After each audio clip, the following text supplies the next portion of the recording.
Welcome back to the Star Rock Murders. I'm your host, Andy Hale. Got my trusty sidekick there, Whitney Braun. So Hey, good to see you. it's good to be here. And if anyone listening can tell, I am a little under the weather. But our topic today, um, I'm so intrigued. You didn't tell me much, but I'm so intrigued that I had to roll out of bed and dose myself with cough syrup to participate. What we're going to talk about today is this new witness. His name is Randy Reynolds. I mentioned him last episode that he gave a declaration, and it was kind of in passing. And I realize this, I'm going to use a word again that I've used a lot in this podcast. This to me is another bombshell. Mhm. It's another bombshell. So to set the stage, and I'm going to ask you, your thoughts on this. Through people out there in the Star Rock area, I learned about this guy, Randy Reynolds, and learned about he had some information that was pretty stunning. And I went out and met with him, and I got an affidavit from him that basically said, this is the short version. He was at William Dummett's retirement party in the early 80s.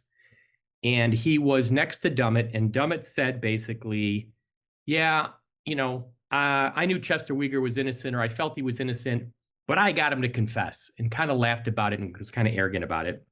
And so I got this declaration from Mr. Reynolds. I submitted it to the court.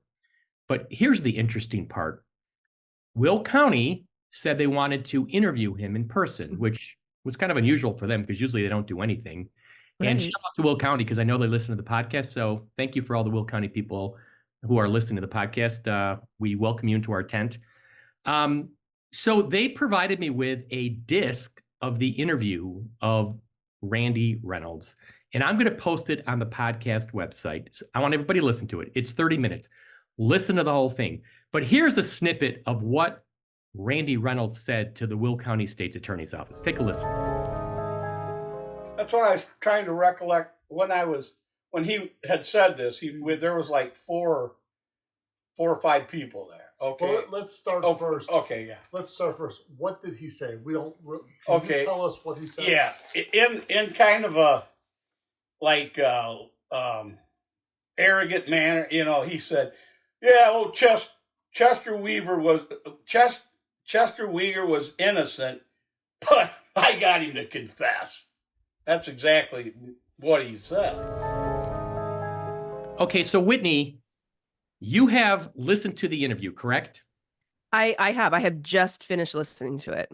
Okay, so let me just stop talking. What was your reaction? So, okay. Here's my thing. I don't think that anyone who has followed this story has any doubts that Dummett was a corrupt guy. But I feel like, okay, if you are retiring and you're going to celebrate an achievement in your career and you're going to say, that you put somebody behind bars, you would just highlight that you put a bad guy behind bars, right? If that was the truth. But clearly he's highlighting the fact that he is proud of himself for putting an innocent guy behind bars and is taking a victory lap to celebrate that, which to me does not seem made up. That's a person with, albeit a sick but specific interest in celebrating a highlight of his career. You're spot on. The more I hear about Dummett, and what I want to emphasize is, universally, anybody you talk to who knew this guy has bad things to say about him. Right. Go back and watch the HBO documentary, The Murders at Starved Rock. Tony Raccuglia, the former prosecutor, talks about how Dummett was basically had a bad reputation. In the Illinois Continuing Legal Education DVD, Tony Raccuglia said he wasn't really surprised that Dummett and Hess got a confession from Chester based on all the pressure they put on. Everybody you talk to that knew this guy says what a bad guy he was, what a crooked guy he was. I mean, it's just the tip of the iceberg, I think, what we're finding out. And if you remember, when we filed our post-conviction, this is important, Chester's prior attorney, Donna Kelly, had affidavits from a couple other guys who had personal bad experiences with Dummett. Do you remember this? There was a guy. Yeah, I do. there was a criminal defendant who said Dummett tried to get him to confess by showing him these horrific autopsy photos. Yeah. Dummett denied it. And then guess what? They got a search warrant. They Yeah. pried open Dummett's desk and they found the photos. Whoops.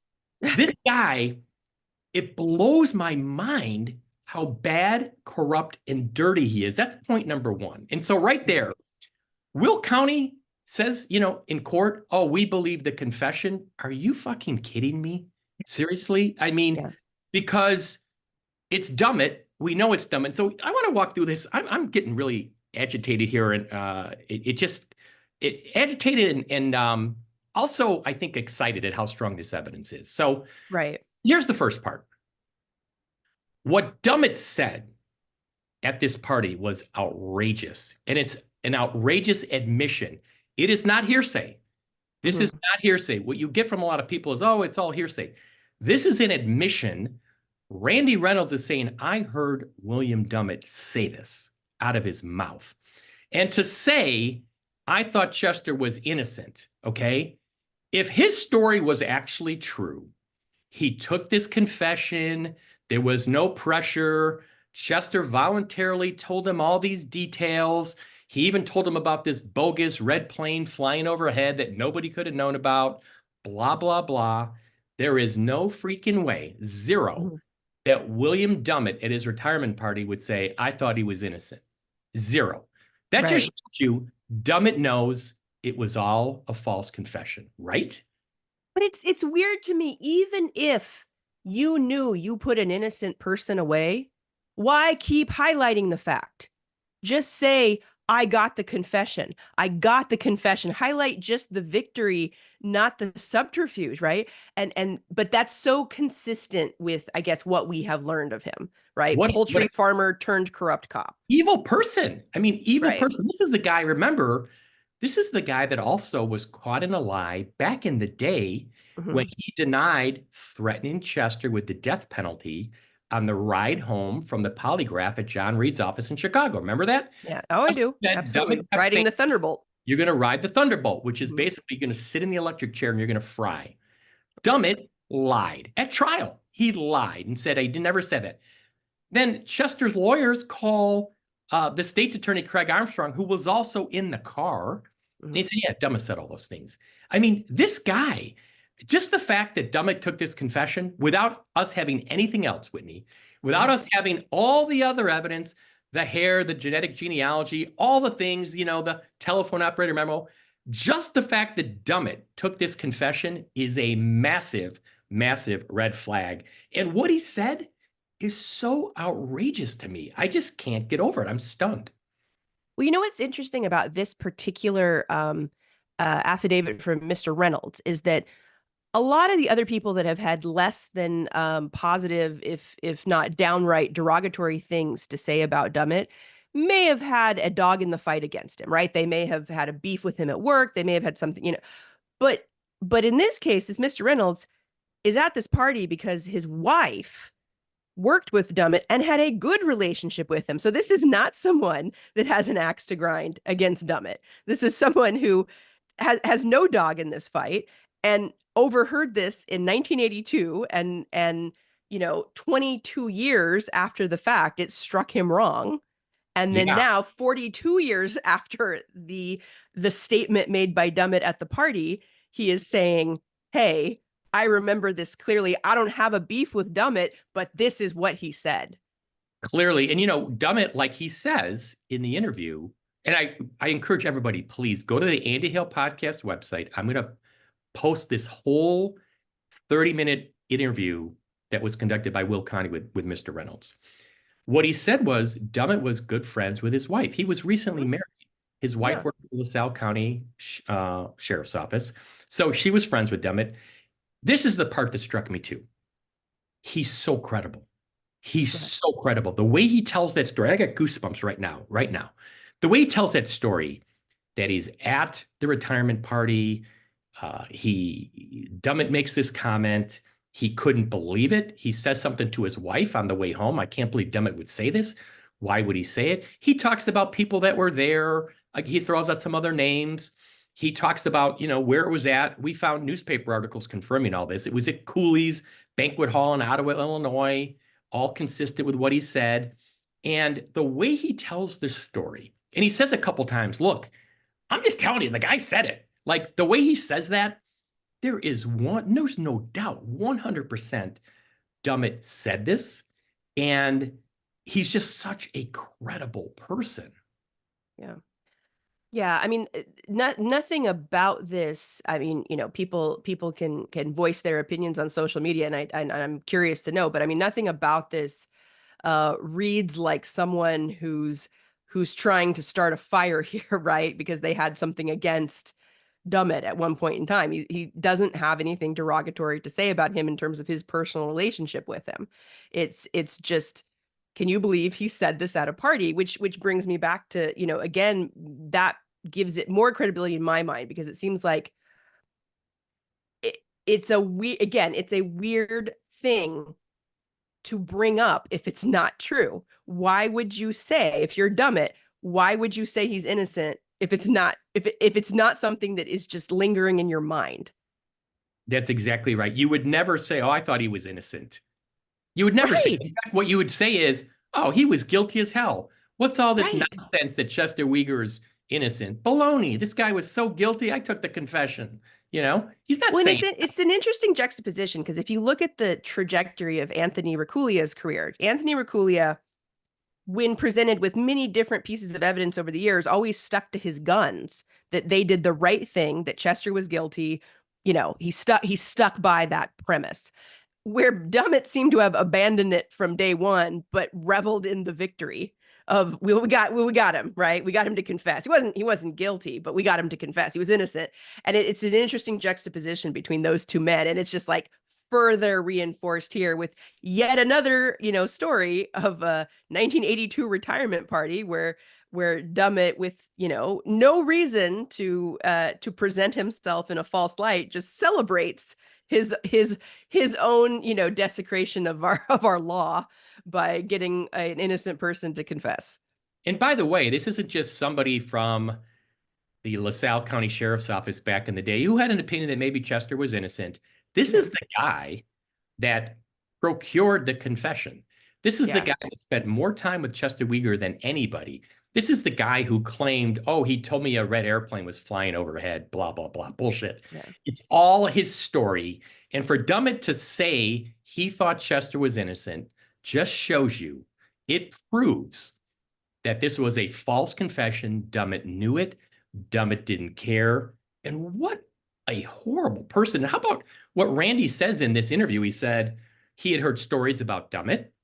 Mm-hmm. He said you didn't want to get on Dummett's bad side. Remember he said that during the interview? Mm-hmm. I mean, we only know the tip of the iceberg. Okay. Right. And so this is just stunning to me. And the reason Mr. Reynolds remembers it, because it was such a incredible statement, that he still remembers it. He still. Yeah. How many speeches do you remember from retirement parties from 42 years ago? Yeah. I mean, right? Like how many details of any speech given at any wedding, retirement party, bar mitzvah, whatever, event you've been to, do you bother to remember 42 years later? I firmly believe that we have, before Mr. Reynolds' declaration, we had way more and ample evidence to push the ball over the goal line. Like, we have clearly gotten across the goal line. This, to me, there can be no doubt. There can be no doubt now. Collectively, we have demolished the case against Chester Weger. Will County, in my opinion, knows Chester Weger didn't commit those murders. They know it. But Will County doesn't want to be the body that decides it because of all the political backlash that Jim Glasgow probably thinks he's going to get from people in the community. Will County, in my opinion, knows. They know. But they don't want to be the ones to say it. They won't do it, which is their job, is to do justice, to do justice. There is no case against Chester Weger anymore. What's also interesting to me, for those that are going to listen to the interview in depth, the interviewers of Mr. Reynolds are very careful to try to semantically unpack any Yes. other possible way that what Dummett might have said could have been misinterpreted. Perhaps did he say, was there any inflection, if any, suggesting that he was saying, well, Chester, he got him to confess minus the innocent part. And Mr. Reynolds is so clear to say, no, it's very evident. This guy's up there basically bragging that he got an innocent guy to confess. Ha ha ha, another round for everyone. This sort of braggadocious spirit. You read my mind. That's why you're such a great partner with me on this podcast, because that was going to be my next point. Do you remember when the interviewer, this is like an investigator, said, well, and this is after Mr. Reynolds has already told the story once or twice, because he had them tell it. Listen to that half hour. It takes a half hour. They have him tell the story like 3 or 4 times. Yeah. So he says, well, I'm just wondering, could it have been Chester said, I'm innocent. But then Dummett said, yeah, Chester said he was innocent, but I got him to confess. And Mr. Reynolds like, no. He said, I thought he was innocent. And he emphasized that. You're right. He tried to kind of see if he could twist that around on him. And Mr. Reynolds was consistent. And he just his whole demeanor and personality, no dog in the fight. Yeah. Didn't even want to be involved. Remember, he said he doesn't really want to be a witness in this case. Yeah. He's coming forward because he just thinks it's the right thing to do and to tell this story. And the only argument is, oh, Dummett didn't mean it. That's all. What can you say to this? Oh, that was just Dummett being Dummett. Bullshit. Yeah, I mean, I guess, I mean, if you take that tactic, then it's then basically you're saying, well, anything anyone says doesn't count because maybe they didn't mean it. Anything anyone said out loud ever doesn't count because they might not have meant it. No, he said it in front. Think of the audience he said it to. This is presumably an audience or a going away party for his retirement full of other law enforcement. Yeah, he's with his buddies, so I don't think he thinks it's going to go anywhere. He's just with a couple guys sitting there having some drinks. And like you said, there's no reason to say it. There's no reason to say it. Unless that's what you truly believed. No reason. And he's having some drinks. That alcohol can be truth serum. In vino veritas, right? In wine, there is truth. Yeah. Right. Yeah. Or what's the other one that in, drunk words are sober thoughts. Right.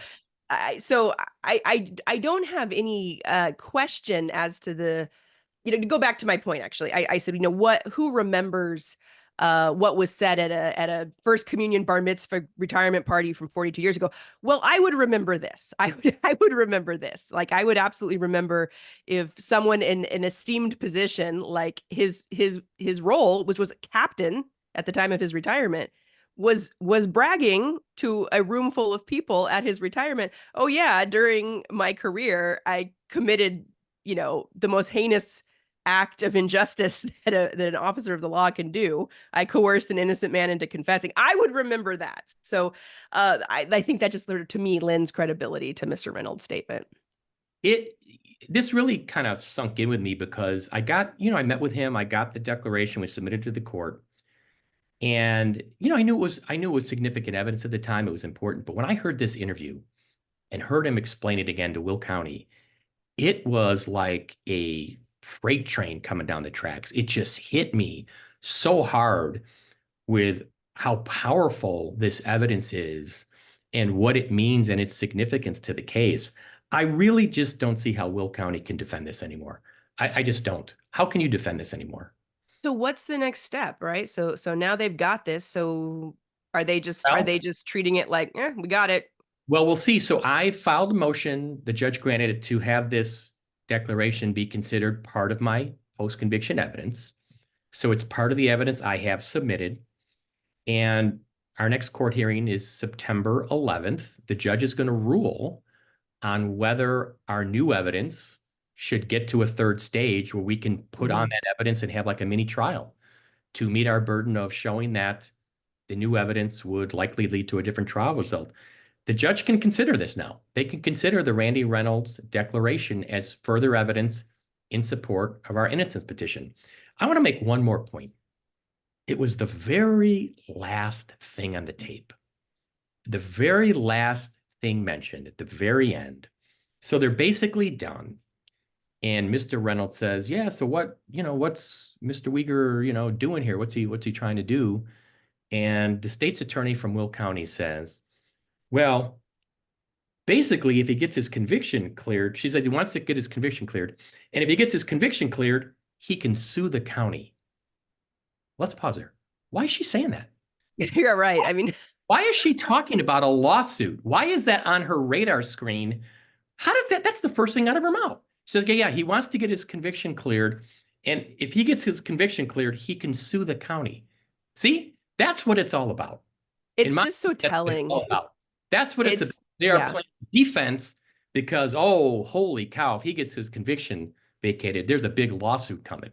Can you believe she said that? My jaw dropped when I heard that. Why is she saying that? I kind of played that back in my mind, and I thought, well, if I were in those same shoes, I would say, well, if he can get his conviction overturned, then he clears his name and he gets to enjoy the time that he has remaining in his life. A vindicated, right? A free man vindicated with a clear name. My mind wouldn't initially jump to, oh, well, then he gets to sue the county, right? Like it's, I'm not going to go to the bureaucratic response. That was so telling because that, in my opinion, has been Will County's, that's been the focus. Oh, we're playing defense because there's the big lawsuit coming. Yeah, nervous much? For her to say, if he gets his conviction cleared, he can sue the county. Their job is to seek justice. Their job is to decide the truth. Nothing more. It doesn't matter what Chester Weger does legally after that or not. Their job is to is justice. So for her to say that, I just thought that was also a huge admission. Right. For her to say that and then they turned the tape recorder off. Like, oh, yeah. I mean, it's not quite a Freudian slip, but it's like verging on it, right? It's like verging on basically just giving you this sort of little window into the psyche of what's going on there, which is like, oh, damage control, not how do we rectify, how do we make right this 64-year-old, sham, this botching of the process of justice in our system. And I don't know, I can go on about it, but I think everybody knows what I'm thinking. I didn't post this yet. I got to post the transcript. I'm a little behind schedule, people. I'm sorry, but I'm going to post the transcript of the court hearing when we argued the motion to dismiss. The state brought a motion to dismiss our evidence, saying basically a combination of either it wasn't actually new evidence or it really wasn't evidence called material evidence, which means, it wasn't really significant evidence, okay? In that argument, Will County, the same state's attorney who made that comment about suing the county, said, oh, Will County the state believes the confession. All right, now that was before Randy Reynolds' declaration. Is there any way they can now in good faith say, we believe the confession when you've got Dummett being overheard saying to somebody, yeah, I thought he was innocent. I mean, that to me just demolishes the confession. And there's a million other reasons to demolish the confession. Right. It makes no sense. The story makes no sense. The murder weapon wasn't the log, all these other things we've talked about on and on and on. But to me, if Will County, are they really going to come into court on September 11th and still contend we believe the confession? I mean, really? I don't know. I mean, logic would suggest they shouldn't, but I do feel like to a certain point with Will County, it's starting to feel like flat earthers where you're like, don't mess up my theory with your facts. And it's like they have subscribed to this belief that Chester is guilty. Whether they actually believe it or not, they are sticking to their guns of it and don't, and so the position they're taking is just don't. Your facts are irrelevant. We've already, this is our belief. Don't undermine our belief with your facts. Well, again, I think this whole thing with Randy Reynolds was consistent with the state's attorney's office, Will County, playing defense, right? Not being neutral and seeking the truth. Playing defense, skepticism. Everything is skeptical. Everything is, how can we block this? How can we diminish this? So I think. I thought when you listen to that tape, Mr. Reynolds is incredibly credible.